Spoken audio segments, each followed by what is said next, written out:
major world religion in the 7th century had implications for defense and warfare in early Islamic societies. The teachings of Islam, as laid out in the Quran and Hadith, shaped the principles and practices related to defense and warfare.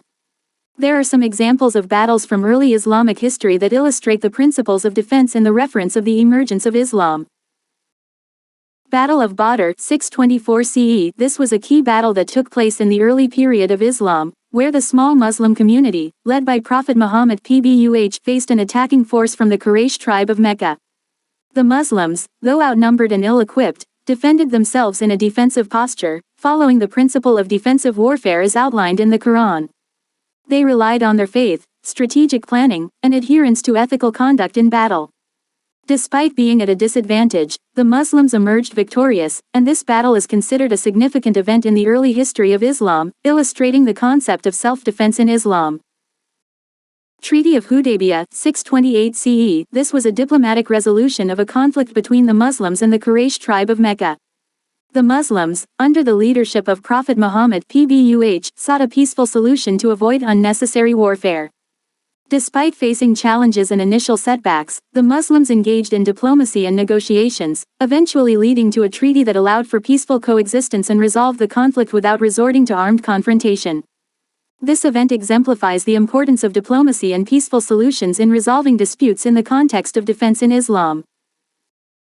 Battle of Khandaq, 627 CE, also known as the Battle of the Trench. This was a defensive battle fought by the Muslims against a Confederate force that sought to attack and destroy the Muslim community in Medina. The Muslims, under the leadership of Prophet Muhammad (PBUH), strategically dug a trench around Medina to defend against the attacking force, following the principle of defensive warfare. Despite facing harsh weather conditions and a prolonged siege, the Muslims successfully defended their community and repelled the enemy, showcasing the importance of defensive strategies and preparations in the context of defense in Islam.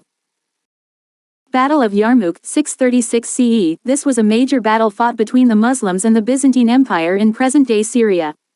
The Muslims, led by Khalid ibn al-Walid, engaged in defensive warfare, responding to the Byzantine aggression in the region. The battle lasted for several days, and the Muslims displayed disciplined warfare, adhering to ethical conduct and avoiding harm to non-combatants. Eventually, the Muslims emerged victorious, and this battle is considered a significant event in early Islamic history, illustrating the principles of defensive warfare and warfare ethics in Islam.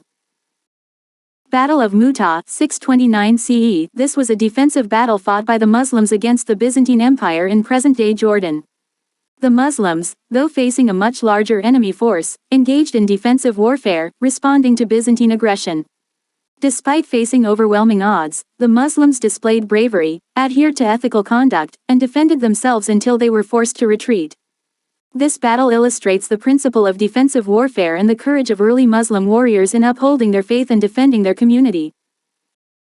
These examples highlight how the principles of defense in the reference of the emergence of Islam were manifested in actual battles and conflicts during the early Islamic period. The emphasis on defensive warfare, just war theory, warfare ethics, jihad as self-defense, military organization, and the use of diplomacy and